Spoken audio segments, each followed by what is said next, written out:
നമസ്കാരം. മലയാള സിനിമയിലെ എക്കാലത്തെയും എവർഗ്രീൻ ഹിറ്റ് ചിത്രമായിരുന്നു അനിയത്തിപ്രാവ്.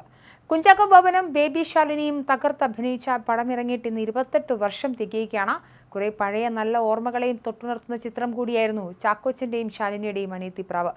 ഇപ്പോഴത്തെ കുഞ്ചാക്കോ ബോബനെ ചാക്കോച്ചനാക്കിയ സുധിയെ തന്നോളം തന്നെ സ്നേഹിച്ച പ്രിയ ആരാധകർക്ക് നന്ദി പറയുകയാണ് പ്രിയതാരം. അപ്പോൾ 28 വർഷങ്ങൾ പിന്നിട്ട ചിത്രത്തിന്റെ ഓർമ്മകളും ഫേസ്ബുക്കിലൂടെ പങ്കുവച്ചിരിക്കുകയാണ്. താരത്തിന്റെ ഫേസ്ബുക്ക് കുറിപ്പ് ഇങ്ങനെയാണ്: നായകനായി അഭിനയിച്ച ആദ്യ സിനിമ പുറത്തിറങ്ങുമ്പോൾ പ്രതീക്ഷിച്ചതല്ല 28 വർഷങ്ങൾക്ക് ശേഷം ഇതുപോലൊരു കുറിപ്പ്.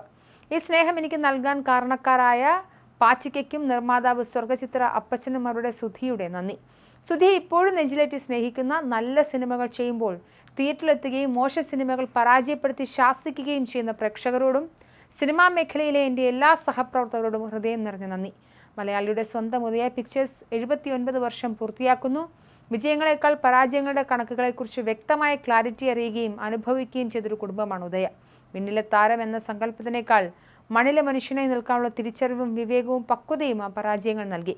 സിനിമയിൽ വിജയങ്ങളെക്കാൾ കൂടുതൽ സാധ്യത പരാജയപ്പെടാനാണെന്ന് അറിഞ്ഞുകൊണ്ട് തന്നെയാണ് ഈ നിമിഷം വരെയുള്ള യാത്രയും. കൂടുതൽ ഉത്തരവാദിത്തത്തോടെ നല്ല കഥാപാത്രങ്ങളുമായി നല്ല സിനിമകളുമായി വീണ്ടും വരുമെന്ന ഉറപ്പോടെ നിങ്ങൾ നൽകുന്ന സ്നേഹത്തിൽ നിന്നുള്ള ഉറച്ച ആത്മവിശ്വാസത്തോടെ വിനയത്തോടെ സ്നേഹത്തോടെ നിങ്ങളുടെ സ്വന്തം Kunchacko Boban and Udaya pictures since 1946 എന്നായിരുന്നു കുഞ്ചാക്കോ ബോബൻ്റെ ഫേസ്ബുക്ക് പോസ്റ്റ്.